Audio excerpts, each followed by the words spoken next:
Being a midwife goes way back in history and is a licensed profession today. Stay tuned to hear about modern midwifery.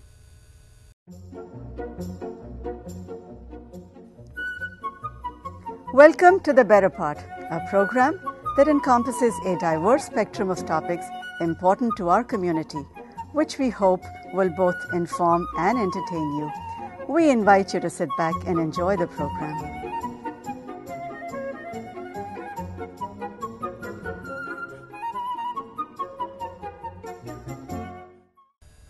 Our guest is Teresa McLean, a licensed midwife who has been attending births as a doula and as a midwife for over 25 years.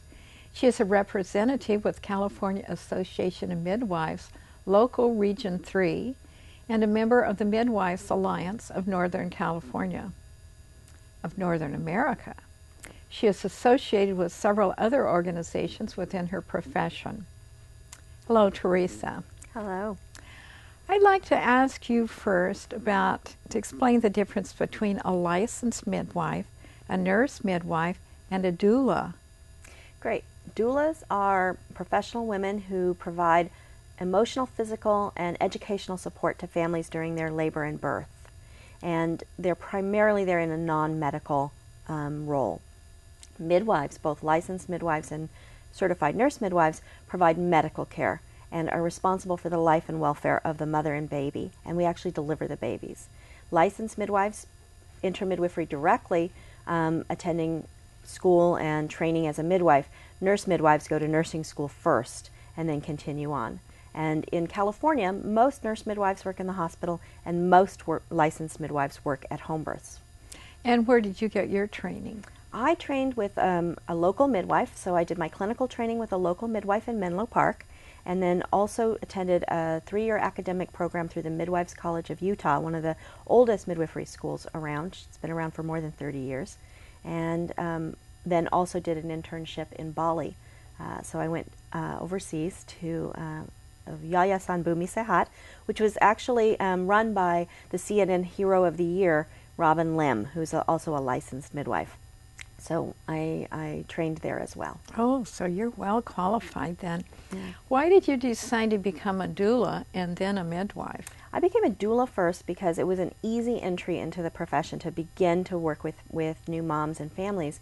When I was pregnant with my son, I read a book about childbirth, and I decided that it was called Choices in Childbirth. And I decided then that I wanted to eventually be a midwife. But I had 2 small children and spent a lot of years raising them and working as a doula, being able to attend births. And then when they were grown and I had the opportunity, I went back to school and pursued becoming a licensed midwife. And I've been licensed since 2010 and attending births as a midwife, student midwife, since 2006. Now, why do families choose home birth or birth at a birth center? That's a really good question, because families choose home birth because they want a more intimate, personal experience. They want the continuity of care that midwifery care provides. So we see families throughout their whole pregnancy and postpartum, and we see that you see the same person. The person who you go to prenatal care with is the person who's going to deliver your baby, unlike in most hospitals. Also, we tend to have many fewer interventions. So the births themselves are simpler, more intimate experiences. And so families choose for a wide variety of reasons, but those are the most common reasons. Do you have an office where they come for their visits, or do you always go to their home? I see them in my home office, so I see them in an office, and then at 36 weeks we do a home visit, and we meet them in their home, so we know where we're going to go and help set up and help them understand what they need to set up for the birth. They have to gather supplies. We bring a lot of equipment with us to the birth. So we do 1 or 2 visits in their home, and then of course the labor and birth, unless they're coming to our birth center. I do work at a birth center in Oakland as well. Do you ever have a problem like the homes are not clean? Or, occasionally. How do you handle that? Well, you have to be very straightforward with your clients. You just have to say, this is what needs to happen for you to have your baby safely at home. So who can have a home birth? Low-risk women. So primarily we see women who are at very low risk. They have no other illnesses, no other problems like insulin-dependent diabetes or high blood pressure. So women who are healthy, who are committed to home birth, who want to have a home birth, whose families are supportive generally, are women who choose to have a home birth. And how safe is a home birth? Home birth is very safe for low-risk This women. is something we worry about. Yeah, everybody worries about it, and it's an appropriate thing. So the way that midwifery works in California is that we work under a set of guidelines that is spelled out in it's called the Midwifery Practice Act of 1993. Basically, there are women who can have home births and can't. If you have one of these pre-existing conditions, then that precludes you from having a home birth. But for healthy women who are at low risk, who are planning to have a home birth is as safe as birthing in the hospital, with many fewer C-sections and many fewer other interventions. So we don't routinely use IVs, we don't use vacuums or cesareans. If a person came to a place in their labor where they needed that kind of medical attention, we would take them to the hospital. Okay, so you are prepared for emergencies. We are absolutely prepared for emergencies. We carry emergency equipment, we carry medications that will help with hemorrhage, with other kinds of medical things. We carry equipment to resuscitate the baby, oxygen, all those kinds of things. That's what I was wondering about the newborn care, because I remember when I had my children, they immediately had eye drops put into their eyes. We actually carry that. We have that, and then we do a newborn exam, so, very simple thing, but we use our stethoscopes. We listen to the baby right after they're born for their heart rate and their respirations, and then we do a full physical of the baby as well before we leave the home. Everybody is stable before we leave the home. Prenatally, we listen to the babies before they're born using a special stethoscope called a fetoscope, and so we put it in our ears and we hold it on the mom's belly, and we can hear after about 20 weeks, so after mid-pregnancy, we can listen to the baby inside. We also have an electronic device called a Doppler, and the Doppler we can use even very early in pregnancy, before 12 weeks, to hear the baby's inside, and then that tells us about the health of the baby. Do you carry oxygen? I do. We carry oxygen. We carry special devices that can help deliver oxygen to moms and babies if they needed it. Most of the time we don't need it. Most of the time we take all of our equipment in and then haul it all right back out. I'm wondering about if anyone needed a transfusion. Do the women go in before maybe and give blood, and then you have it on hand? No, we don't do that, but we do have medications to prevent hemorrhage, but I do have the ability to put in an IV and get fluids going. If someone is hemorrhaging, then we would transport to the hospital.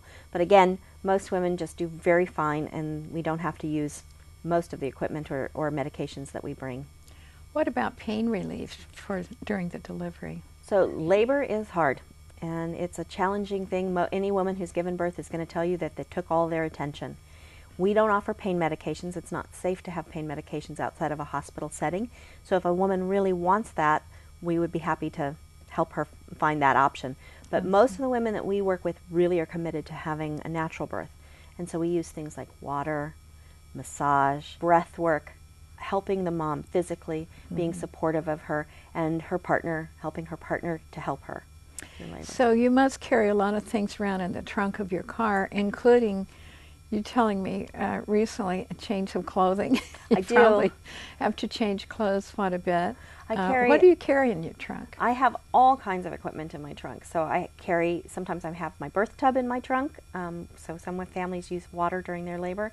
I carry my oxygen tank, instruments for delivery to cut the cord, all of those kinds of things, my Doppler, gloves, IV equipment, a birth stool, all kinds of stuff. Anything you would want or need at a birth, we carry it. Comfortable shoes. Comfortable shoes, food for the midwives, extra fluids, all kinds of things. All for a long visit at the home. Yeah. What about if you run into breech birth or multiple births?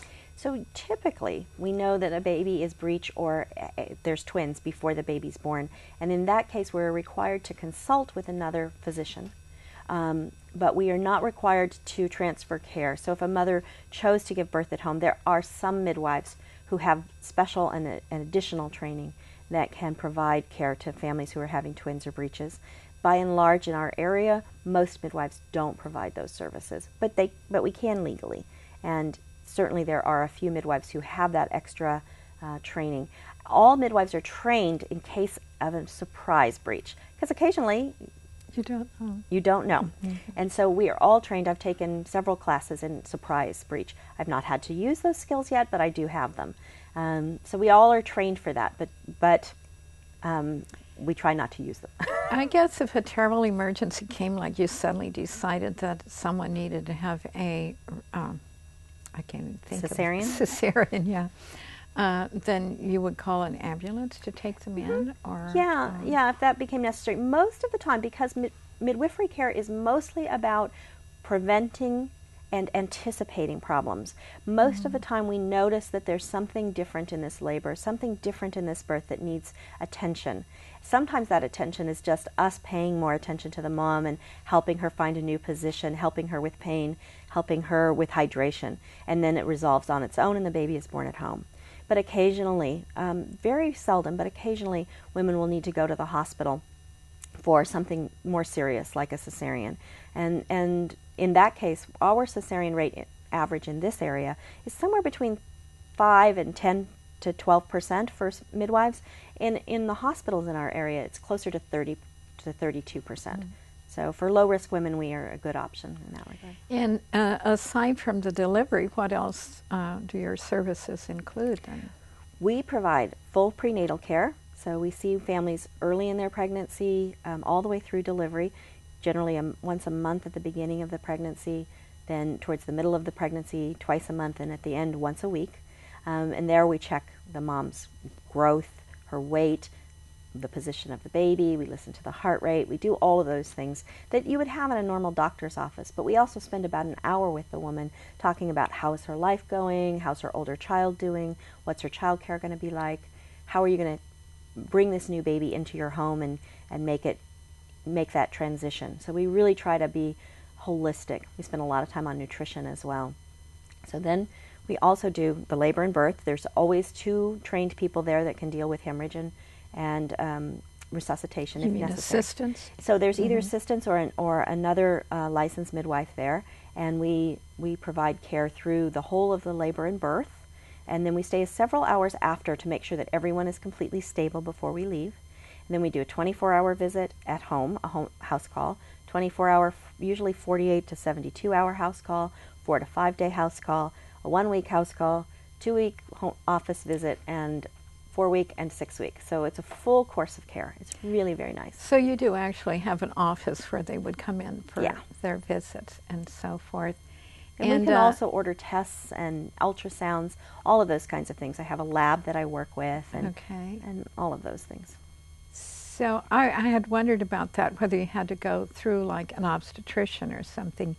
Do some of the patients then have obstetricians as well as you then, or a midwife? Some do. It depends on each family. Some people come just to me, and I'm the only person that they see for their pregnancy. I'm the primary care provider. Others have what's called concurrent care. They go to, many of our clients who have Kaiser will go to Kaiser and be seen there as well at the same time.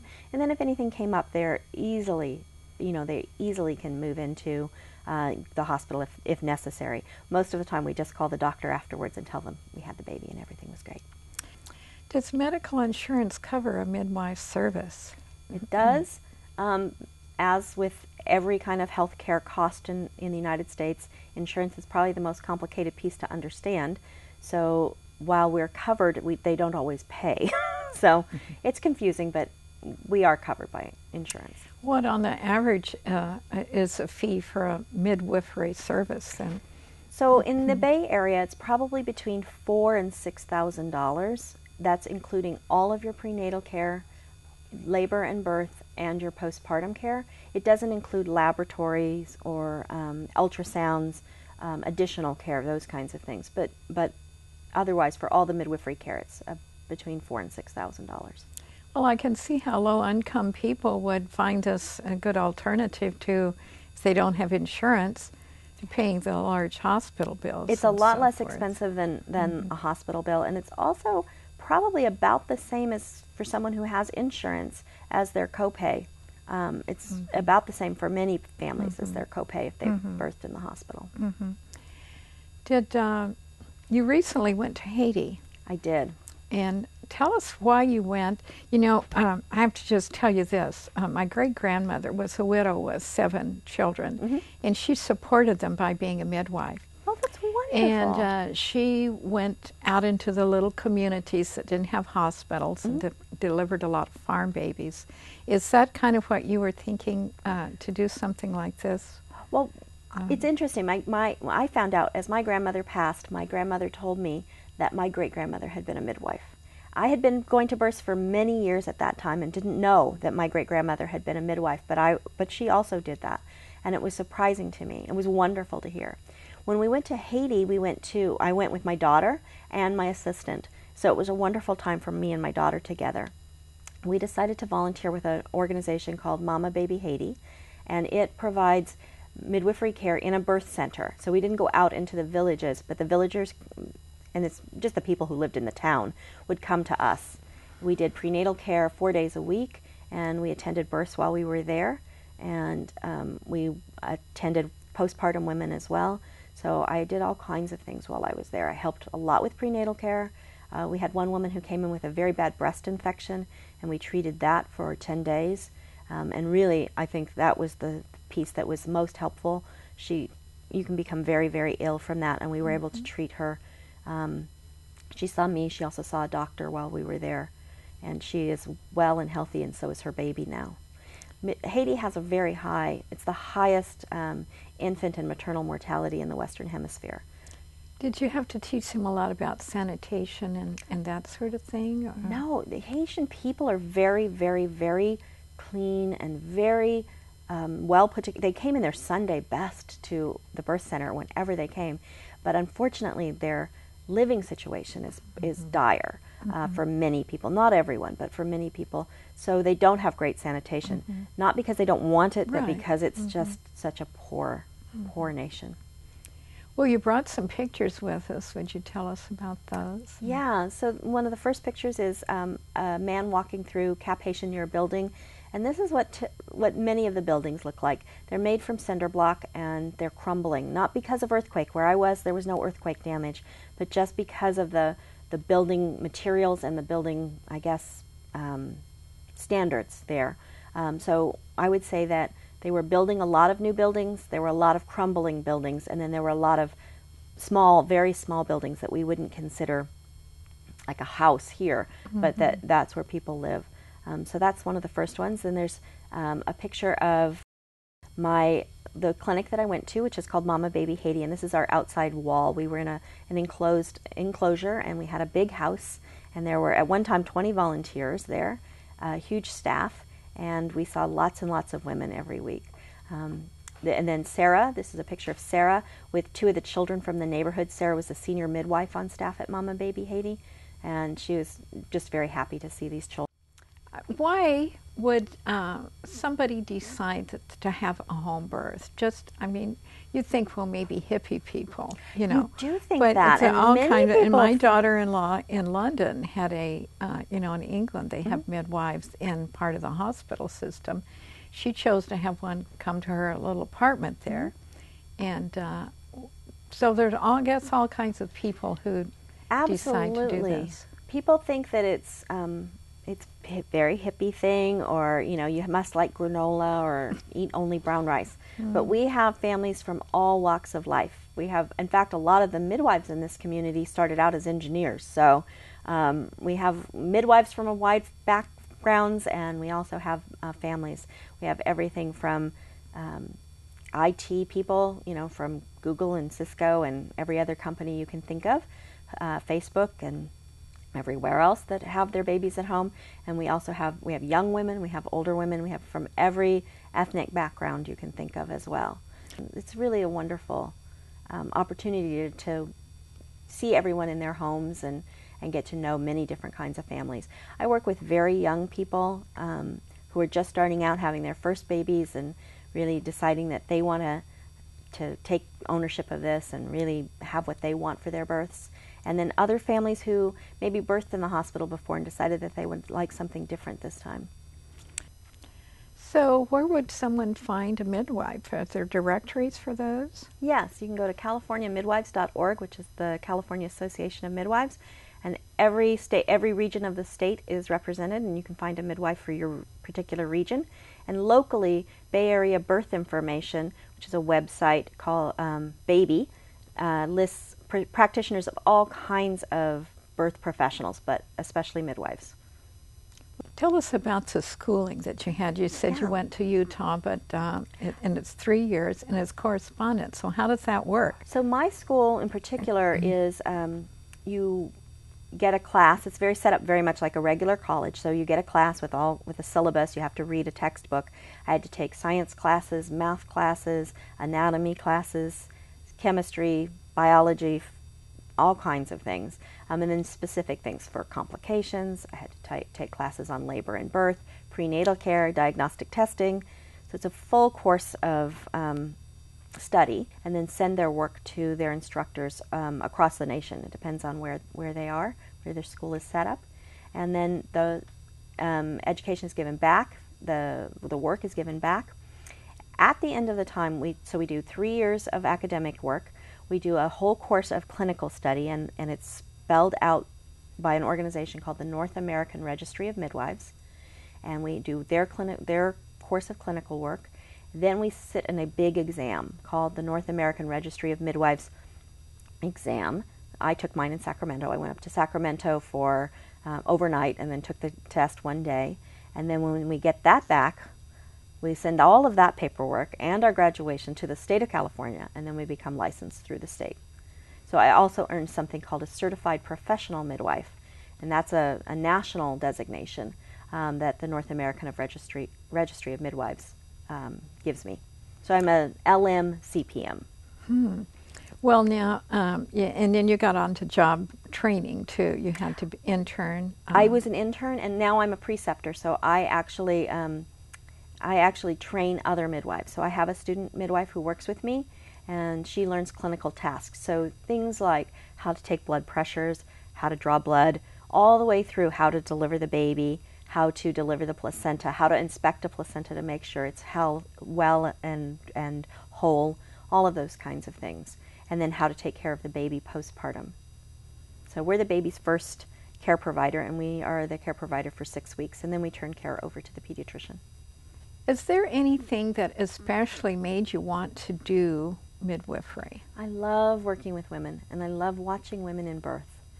Women in birth is the most amazing thing. The strength of families as they become families is really, it inspires me every day. It's so hard to be in labor at times, and women sometimes give up and say, forget it, I'm not doing it. I had one woman who told me, can you see the hair? And I said, yes. She said, pull on it. Just pull it out. And so, but we give up, and then we come back and we do more, and we keep going, and we work through it, and then we have our babies in our arms. And when you are helping a woman and you're helping her with her baby for the first time, to meet her baby for the first time, it's an amazing thing. Women are very strong, and that's why I want to do it. Do you ever have to do any like psychological work, like maybe getting the husband out of the room if he's too excited, or like if fainting or something? Most husbands do great. Most partners do great. Sometimes they are scared because it's such a big experience, not because anything bad is happening, but because they've never been present with that before. So I spend a lot of time saying, this is the way it's supposed to feel. It's hard, but it's okay. Labor hurts, but it's not going to harm you. My favorite saying is, you have to labor the labor you get, not the one you wanted. So everyone has an idea of what they want before they get there. And almost everybody says, I'm going to have my baby early. It's going to be a short labor, and then it'll all be over. And it's like, well, it doesn't always work that way. So sometimes it's just saying, I know that's not what you wanted, but here's where we are. Let's labor the labor we got. Is there anything that I didn't ask you that you think we should know about midwifery? I think think that it's important to know that more and more families are choosing midwifery care in California, that it's a really good option for a lot of families. It's very personal, it's very private, it really allows you to have choices. Informed choice is really one of our most important things, of letting each family make decisions themselves along with us rather than we make decisions for them. I think it's really a special, special relationship to be a midwife and to work with families. So I think it's wonderful. This midwife, great-grandmother that I had, delivered her daughter's children and her grandchildren's children. Will you deliver your daughter's children if she decides to have children? So far, she says she's not going to have children vaginally. She won't be having babies. Shouldn't be like that. Angelina Jolie. Get them all. She's going to adopt. But yes, Oh, if I she see. wanted me to, I would be happy to catch the babies, but I would probably have somebody else be the midwife, because there's a lot of responsibility, and I would want Yes. to enjoy it as a grandmother. I've been lucky enough to be with several of my friends as their grandchildren were born, and I was the midwife with them, and that's been very, very special.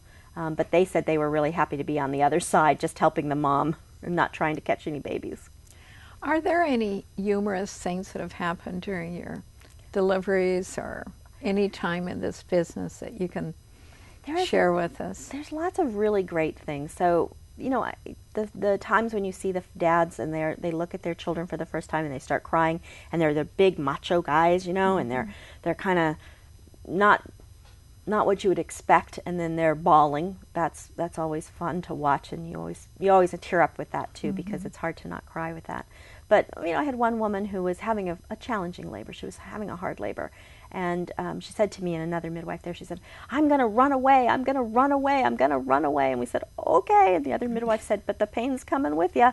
And she did. She ran away. She got on her hands and knees and was kind of like hiding under something, and then she went on and she had her baby just a few hours later, and she was fine. I did have another woman who said to me right in the middle of her labor, she said, I don't feel empowered. I don't feel like this natural birth. I'm not empowered. And I said, "Well, no, hon, you're in labor. You'll feel empowered later. But right now," she said, "Well, if Ina May, who's a famous author, she said, if Ina May was in this room, I'd stick the book up her nose." I said, "I know." And 5 minutes later, she was, I did it. I had the baby." And she was so excited. It was wonderful to watch. Well, I know that hysterical feeling does come on during labor, so does sometimes. I can understand it. Well, thank you so much for coming in, and you filled us in with a lot of information that I hadn't heard before. Well, thank you very much for having me.